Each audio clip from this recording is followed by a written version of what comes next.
व्याख्यान वेदी पर विराजमान विद्वान मंडल, अतिथि वृंद, आर्य समाज के समस्त पदाधिकारीगण और कार्यक्रम का, कल मैं कह रही थी, मैंने कहा वक्ता भी बहुत अच्छे हैं, कार्यक्रम का बड़ी कुशलता से संचालन कर रहे आदरणीय सत्यवीर चौधरी जी। और मैंने कल कहा था माइक की व्यवस्था बहुत खराब है, मैंने जाते हुए फ़ोन किया, मैंने कहा बहुत ही गला खींच रहा है, बोला नहीं जा रहा, कल चेंज करा दीजिएगा। तो आज चेंज है, आपने मेरी बात को इतना मान दिया, उसके लिए आभार। आर्य समाज की समस्त पदाधिकारिणी बहनें और बहुत सारे चेहरे, माता लीना जी, बहुत सारे लोगों को मैं जानती हूँ क्योंकि अब गाजियाबाद मेरा आना जाना लगा रहता है। आर्य समाज हापुड़ में अभी गई थी, जब मंत्री जी आए मैं कह रही ये चेहरा मेरे को देखा हुआ लग रहा है, मैंने अभी कहीं देखा है। तो आप आर्य समाज में नीचे बैठ के सामने पूरा सत्संग सुने और आर्य समाज को बहुत प्यार से संजो के इन्होंने रखा हुआ है। ऐसे हापुड़ से पधारे हुए सभी आर्य जन और गाजियाबाद में लाने के लिए जिनका बहुत बड़ा प्रयास था, गाजियाबाद आ जाओ, क्योंकि मैं दिल्ली से बाहर नहीं जाती थी, क्योंकि वहाँ पढ़ती थी, आराम से चली जाती थी, अब बाहर कौन जाए। लेकिन नहीं, आपने आना है, आपने आना है, एक बार नहीं, दो बार नहीं। मैं भी अपनी हिम्मत नहीं छोड़ी, जिद नहीं छोड़ी, उन्होंने भी अपनी जिद नहीं छोड़ी और अंततः पहली बार रामलीला मैदान राजनगर में मैं आई। ऐसे आदरणीय पीछे विराजमान हैं आदरणीय मेरे अग्रज अरविंद जी, सभी धर्म प्रेमी सज्जनों, श्रद्धेय मातृशक्ति और देश के भावी कर्णधार छोटे छोटे भाइयों एवं बहनों, आइए थोड़ा सा विचार। हम बहुत देर से सुन रहे हैं, आज का विषय है जनसंख्या वृद्धि का खतरनाक असंतुलन और धर्मांतरण, मतांतरण जो चल रहा है वही राष्ट्रांतरण है। दोनों विषय एक दूसरे के पूरक हैं। वृद्धि तो कोई समस्या नहीं, जनसंख्या वृद्धि अगर हमारी भी बढ़े तुम्हारी भी बढ़े तो कोई समस्या नहीं, लेकिन असंतुलन हो जाए वो भी लोकतंत्र में तो समस्या उत्पन्न होती है, विचारणीय हो जाता है। किसी भी व्यक्ति को अपना अस्तित्व बचाने के लिए चार चीजें चाहिए। आप विचार करो, राष्ट्र की चर्चा क्यों करें? बार बार मंत्री जी कह रहे थे कि आर्य समाज में ऐसे विषय रखे जाते, क्यों रखे जाते हैं? नहीं तो हम भी गा सकते काली कमली वाला तेरा यार है, हम भी गा सकते हैं इन्हीं लोगों ने ले ली ना दुपट्टा मेरा। लेकिन विचार क्यों करते हैं राष्ट्र के विषय में? क्योंकि हम वेद को मानते हैं। मनुष्य मात्र वेद को मानेगा तो निश्चित रूप से परिवर्तन होगा। और वेद कहते हैं माता भूमि पुत्रो अहम पृथिव्याः, ये भूमि हमारी माँ है और हम इसके पुत्र और पुत्री हैं, तो इसकी रक्षा का दायित्व तो हमारा सबका हो जाता है। पहली चीज जो व्यक्ति को चाहिए वो है भूमि, देश, राष्ट्र, जमीन। अभी आर्य समाज राजनगर की बात सुन रहे थे कि हमको राजनगर को बचाने के लिए इतने पैसे चाहिए थे। आपने इस जमीन को बचाने के लिए पैसा दिया, क्यों दिया? अगर नहीं देते तो आज हम और आप इस भवन में बैठ के चर्चा नहीं कर पा रहे होते, इसलिए आपने जमीन बचाई। अगर जमीन नहीं होगी, लोग कहते ना जमीन नहीं होगी तो क्या होगा, किसी व्यक्ति से पूछ के देखो जिसके पास घर ना हो उसको कैसा फील होता है। किराए का मकान कितना भी सुंदर हो लेकिन वो किराए का होता है, वो अपना घर नहीं होता। दूसरे का राष्ट्र कितना भी सुंदर हो लेकिन मेरे राष्ट्र से सुंदर नहीं हो सकता, इसलिए अपनी जमीन को बचाना चाहिए। आप याद कीजिए किंवदंती है, जब राम जी, श्री राम जी ने लंका को विजय कर लिया तो लक्ष्मण ने कहा इतनी सुंदर सोने की लंका है, आप यहां राज कर लीजिए और भाई भरत वहां राज कर लेंगे। लेकिन उन्होंने क्या कहा? उन्होंने कहा अपि स्वर्णमयी लंका। याद करो, हम राम जी के वंशज इन पंक्तियों को कहां दोहराते हैं? हमको तो फुर्सत ही नहीं है, कौन से गीत सुनने हैं कौन से नहीं सुनने ये विचार करने का टाइम ही नहीं है। उन्होंने कहा था राम जी ने अपि स्वर्णमयी लंका न मे लक्ष्मण रोचते जननी जन्म भूमिश्च स्वर्गादपि गरीयसी। ये लंका सोने की है लेकिन अच्छी नहीं लगती, सोने की लंका। सोने का कोई हार दे जाए हम लालच में तुरंत पलट जाए, नहीं, सोने की लंका है लेकिन मुझे अच्छी नहीं लगती, न मे रोचते। क्यों? कारण बताया जननी जन्म भूमिश्च, क्योंकि जन्मभूमि जो है वो स्वर्ग से भी बढ़ करके है, स्वर्गादपि गरीयसी। इसलिए भूमि को बचाना चाहिए। घर नहीं बचेगा परिवार नहीं बचेगा, जमीन नहीं बचेगी तो रहेंगे कहां। दूसरा का आबादी, समय कम है इसलिए थोड़ा थोड़ा प्रकाश डालूंगी प्रत्येक बिंदु पे। दूसरा का आबादी, जनसंख्या, लोगों की संख्या। आप कितना भी सुंदर घर खरीद लीजिए, अगर उसमें रहने वाले लोग नहीं रहेंगे तो उस घर का क्या करेंगे। आज आबादी पे विचार करो, मिजोरम में देख लीजिए, असम में देख लीजिए, आप पाकिस्तान में जब विभाजन हुआ उस समय आपकी आबादी कितनी थी और आज आपकी आबादी कितनी है, ये जाकर के देख लीजिए। बांग्लादेश में आपकी आबादी कितनी थी, आज आपकी आबादी कितनी है, ये विचार करके देख लीजिए। जब आबादी नहीं रहेगी, संख्या नहीं रहेगी, तो इस घर को, इस देश को चलाएगा कौन। फिर तो वही चलाएंगे जिनसे बचने की बात कर रहे हो। और केवल अभी कह रहे थे ना, केवल हमने आबादी कम की। क्या कहा जाता था, हम दो हमारे दो। हम तो फैशनेबल लोग हैं, तुरंत एक्सेप्ट करते हैं, अच्छी चीजों को नहीं करते, बुरी चीजें बहुत जल्दी। हम दो हमारे दो। अब शेर का बच्चा, हालांकि वो शेर का नहीं, मिट्टी का लोदा है, बाहर रखोगे तो कौवा ले जाएगा और अंदर रखोगे तो चूहा खा जाएगा। ये बच्चे बना रहे हैं हम। और क्या कहते हैं, शेर का बच्चा एक ही अच्छा। 5-5 लाख 10-10 लाख कमाने वाले लोग, महीने की इनकम है उनकी 5-5 लाख रुपए, और एक बेटी है और उसके पिता भी 3 भाई हैं। देखिए आप, उसके पिता भी, जो बेटी माता पिता दोनों कमाते हैं 5 लाख रुपए महीना। परिस्थिति देखना अपनी। और उस बेटी का बाप भी 3 भाई हैं, वे एक का विवाह नहीं हुआ और एक के संतान नहीं है, मतलब 3 परिवारों में मात्र एक बच्ची है, क्योंकि शेर का बच्चा एक ही अच्छा। और शेर को अभी वो 6 साल की हुई होगी, दूध पिलाने के लिए अलग, पालने के लिए अलग, उसको मंत्र सिखाने के लिए अलग, गिर जाए तो उसको बुलाने के लिए, सहलाने के लिए अलग। इसीलिए कह रही हूं, मिट्टी के लोधे हैं, इनके भरोसे देश बचाओगे। एक समय आपके देश में उधम सिंह जैसे लोग होते थे, भगत सिंह जैसे लोग होते थे, झांसी रानी जैसे लोग होते थे। अब तो 22 साल के बच्चे को कहते हैं अभी तो बच्चा है, और उनका 22 साल का बम विस्फोट कर देता है। उनका बच्चा नहीं होता। जब बोलना सीख जाए, चलना सीख जाए, तब वो कमाना शुरू करता है। और हमारा 25 साल का भी आईएएस की तैयारी कर रहा है। शेर का बच्चा एक ही अच्छा। अब विचार करना, वो शेर का बच्चा है या आगे का शब्द में प्रयोग नहीं करना चाह रही। और आगे क्या कहा, अब बच्चा ना बच्ची, नींद आए अच्छी। लेकिन कितने दिन। ये नींद कश्मीर वालों को भी बहुत अच्छी आती थी, कैराना वालों को भी बहुत अच्छी आती थी, पाकिस्तान वालों को भी बहुत अच्छी आती थी, बांग्लादेश वालों को भी बहुत अच्छी आती थी। और आपके पास मोहल्ले बन जाते हैं उनकी आबादी के। हमारे कानों पे जूं नहीं रेंगती। हमारा तो एक बच्चा है। कितनी बिल्डिंगें बांग्लादेश में जाओ ना आप, आबादी ना होने से क्या होता है, वो ईरान उठा के देखो, ईरान का इतिहास। ईरान में पर्शियन लोग थे, पारसी लोग थे। ईरान में अग्नि पूजा करते थे, पारसी लोग थे। आज ईरान में जनसंख्या उठा के देखो, जब आप देखोगे ना आंकड़े, आपको समझ में आएगा कि कब इस्लामिक राष्ट्र बन गया, उनको पता नहीं चला, क्योंकि आबादी खत्म हो गई। और याद रखें, लोकतंत्र है ये, जिसकी आबादी, जिसकी लाठी उसकी भैंस, जिसका जितना ज्यादा वोट बैंक। आज 10 साल तक तो आप निर्णय करोगे और 10 साल बाद आप निर्णय करने की स्थिति में नहीं रहोगे। इसीलिए कहती हूं, चमन में गिरती है बिजलियां, चमन में गिरती है बिजलियां, भगवान जाने मेरे आशियाने का क्या होगा। और मुसाफिर से ज्यादा हो लुटेरे जहां। संभल हिंसा देखो आप उठा के। क्यों कह रही हूं मुसाफिर से ज्यादा हो लुटेरे? पहली बात तो मुझे पहली बार किसी का बयान ऐसा लगा, हाँ भाई दम है। आप सब कह रहे हैं हाँ दम है। हम मरने के लिए थोड़े ही भर्ती हुए हैं। हमारे माँ बाप ने पाल के पुलिस में इसलिए थोड़ी ही भर्ती किया हम मर जाएंगे। अरे इन जाहिलों से आप वाक्य देखो, इन जाहिलों से हम पढ़े लिखे लोग मर जाएंगे, हमारा परिवार नहीं है।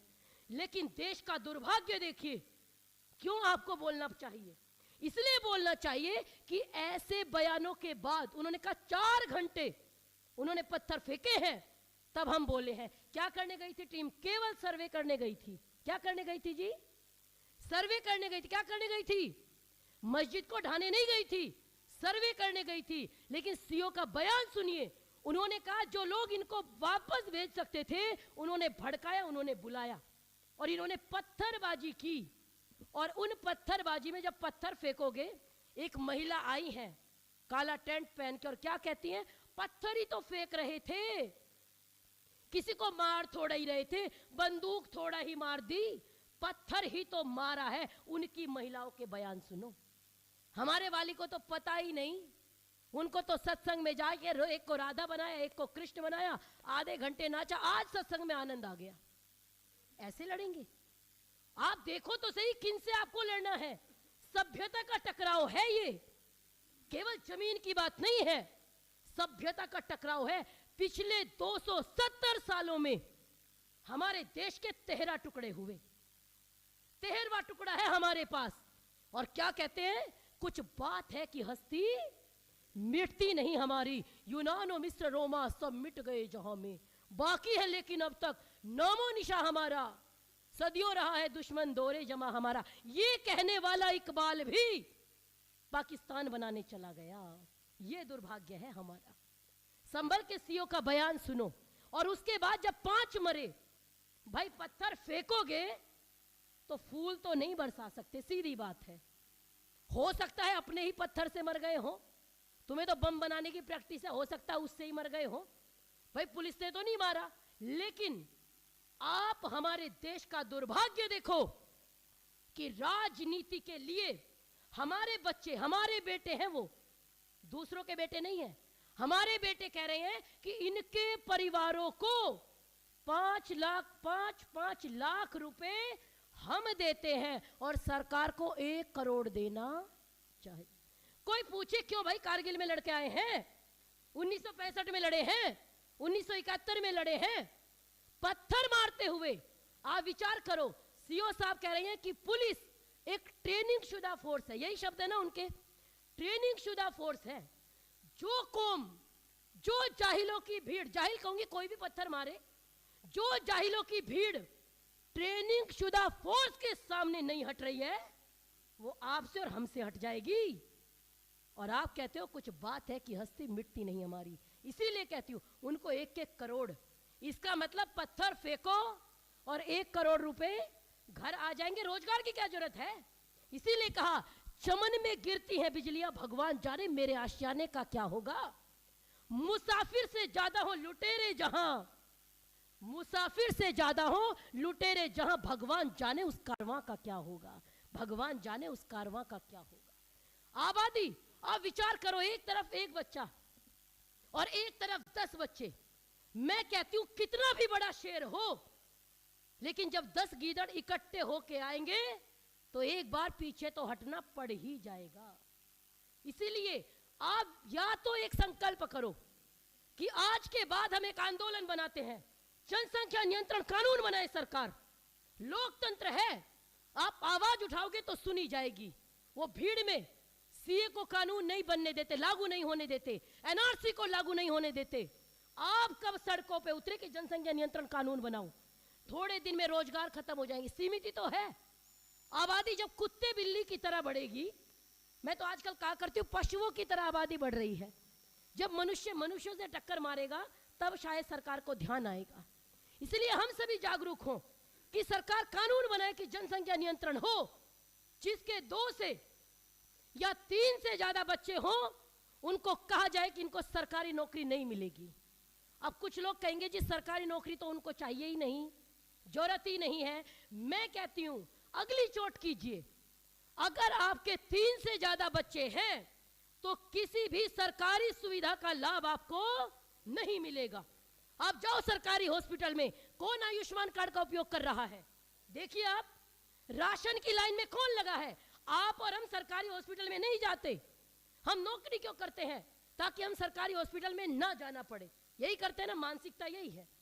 पूरी भीड़ सरकारी डॉक्टर्स किनकी सेवा में लगे हैं, जो देश को मां मानते ही नहीं है, जिनको भारत माता की जय बोलना ही नहीं है, जिनके 52 सेकंड खड़े होने में पैर टूट जाते हैं, सारी सुविधाओं का लाभ वो ले रहे हैं। पहली बात, सरकारी नौकरी में अधिकार बंद। दूसरी बात, सरकारी सुविधाएं सारी बंद की जाए अगर 3 से ज्यादा बच्चे हैं। पशुओं के पालन हम नहीं करेंगे, हम मनुष्यों का पालन करने के लिए हैं। तीसरी बात, करारी चोट जो है, जो उनको सिखाया जाता है, आपका ये वोटिंग का अधिकार बंद हो। जिसके 3 बच्चे हो, 3 से ज्यादा 4 बच्चे हैं, तो आपके सारे पालतू जानवर वोट नहीं देंगे, ये अधिकार छीना जाए। ये आप मांग कीजिए। आप याद रखिए, शब्द ब्रह्म होता है, जब कहा जाता है तो निश्चित रूप से वो रहता है, नष्ट नहीं होता। हमने कब आवाज उठाई? आप कहोगे मैं आवाज क्यों उठाऊं, मुझे क्या समस्या है? आवाज इसलिए उठाइए, कल मैंने आपको एक घटना सुनाई, आज एक घटना सुनाती हूं राजकोट की। राजकोट की घटना, गुजरात की। आप आंख बंद कर लोगे, समस्या हल नहीं होगी। जब देश जलेगा तो घर मेरा भी जलेगा और आपका भी जलेगा। राजकोट में एक बड़ा हिंदू व्यापारी, बहुत बड़ा व्यापारी, बिल्कुल पैसों में तोल दे इतना बड़ा व्यापारी, उसने एक ड्राइवर रखा।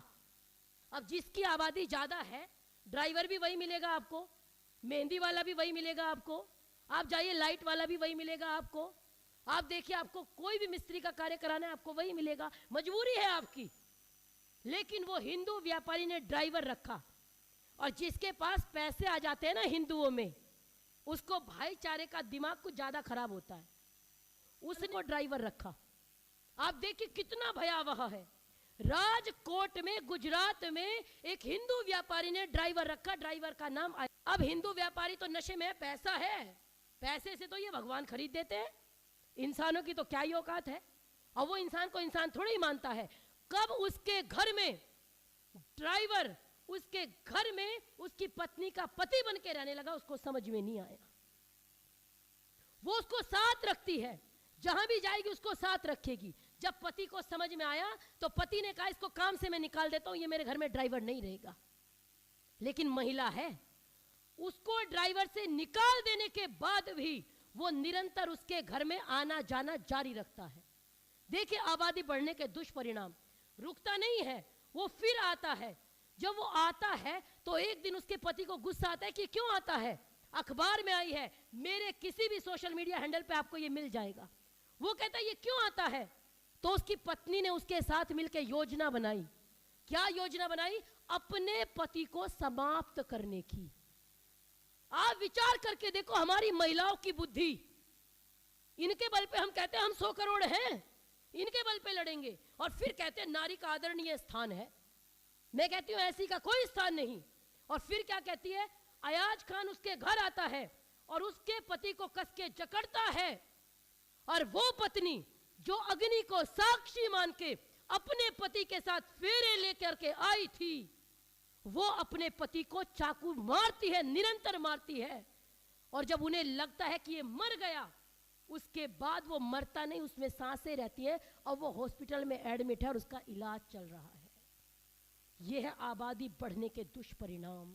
आपके घर में कब घुस के, कल भी मैंने सुना है लड़की वकील थी, वकील लड़की का दिमाग उन्होंने बदल दिया। तो आपको लगता है आपकी सामान्य लड़कियां बच पाएंगी? याद रखिए, वतन की फिक्र करना दा मुसीबत आने वाली है। वतन की फिक्र करना दा मुसीबत आने वाली है। तेरी बर्बादियों के मशवरे होंगे आसमानों में, और न समझोगे तो मिट जाओगे हिंदोस्ता वालों। तुम्हारी दास्ता भी ना होगी दास्तानों में, तुम्हारी दास्ता भी ना होगी दास्तानों में। इसलिए जागरूक होइए। दूसरा, पहला का भूमि होनी चाहिए, दूसरा का आबादी होनी चाहिए। हमारी नहीं बढ़ेगी तो उनकी भी नहीं बढ़ेगी। ये कानून हम बनवाएंगे। कहने को तो बहुसंख्यक हो ही, सरकारी आंकड़ों में तो हम हैं ही, है कि नहीं है? है, लेकिन बोलते नहीं है, और बोलेंगे नहीं। तो याद रखिए, अगर आज खामोश रहे तो कल सन्नाटा छाएगा। अगर आज खामोश रहे तो कल सन्नाटा छाएगा, और आग लगेगी हर बस्ती में, तब याद दयानंद आएगा। आग लगेगी हर बस्ती में, तब याद दयानंद आएगा। इसलिए जागरूक रहिए। तीसरा कहा, जमीन का मालिकाना हक। क्या कहा? जमीन का मालिकाना हक। जमीन तो हमारे पास स्वतंत्रता से पहले भी तो थी, और हमारी आबादी भी थी, लेकिन मालिकाना हक नहीं था। अगर मालिक ही नहीं रहोगे, कई बार ऐसा होता है कि मालिक को मन में रहता है मैं मालिक हूं, लेकिन पता लगता है कि कुछ भी नहीं बचा। वही चल रहा है, वही प्रक्रिया है। आप एक दिन उनका कोई त्योहार आ जाए, आपको दुकान पे फल वाले नहीं मिलेंगे, आप निकल के देखो सब्जी वाले नहीं मिलेंगे। इसलिए जैसा चाहते हैं, अभी आचार्य जी आपको बता रहे थे कि मैंने देखा गटर के पानी से सब्जी धोते हैं, ऐसी वीडियोस आई। मैं कहती हूँ गटर के पानी तो फिर भी सुरक्षित है। गाजियाबाद में, आप ही के गाजियाबाद में खुशी जूस कॉर्नर, याद है, भूल गए? खुशी जूस कॉर्नर, उसका ओनर, आप छोड़ दो पानी, आप छोड़ दो कलर, क्या मिलाता था जी? मानव मूत्र मिला के जूस पिलाता था। आप कुछ नहीं कर सकते क्योंकि आपका तो एक बेटा है और जूस पिलाना छोटा काम है, तो छोटा काम करने के लिए वो है। ये विचार करो कि आबादी नहीं, 8 बच्चे, 8 बच्चों में किसी को ड्राइवर बना दिया, किसी को सब्जी वाला बना दिया, किसी को फल वाला बना दिया, किसी को खुशी जूस कॉर्नर खुलवा दिया। आपका एक बच्चा, उसको IAS की तैयारी करने भेजते हो, उसको कोटा में भेजते हो बड़े मनोयोग से, मेरा बच्चा जाएगा, पेपर पास करेगा, मेरा नाम रोशन करेगा, नीट क्लियर करेगा, पूरे अनुमान देखते हो, और आपका बच्चा 18 साल का होकर के एक लेटर लिखता है, माता पिता नीट क्लियर करना मेरे बस की बात नहीं है और मेरे पास अंतिम रास्ता केवल आत्महत्या करना है। सोच के देखो कैसे बचोगे। घर सजाने का तस्वुर तो बहुत बाद का है। आप विचार करो, जिस घर में बच्चे नहीं होते उस पर परिवार, आसपास के लोगों की गिद्ध दृष्टि रहती है। और जब देश के हम मालिक ही नहीं रहेंगे, क्या मालिकाना हक? 10 साल बाद जिनकी आबादी ज्यादा उनका नेता, उनका प्रधानमंत्री, और जिनका प्रधानमंत्री, तो औरंगजेब ने क्या किया होगा वो आपको पता ही है, शाहजहां ने क्या किया वो आपको पता ही है, अकबर महान जिसको कहते हैं उसने क्या किया आपको पता ही है।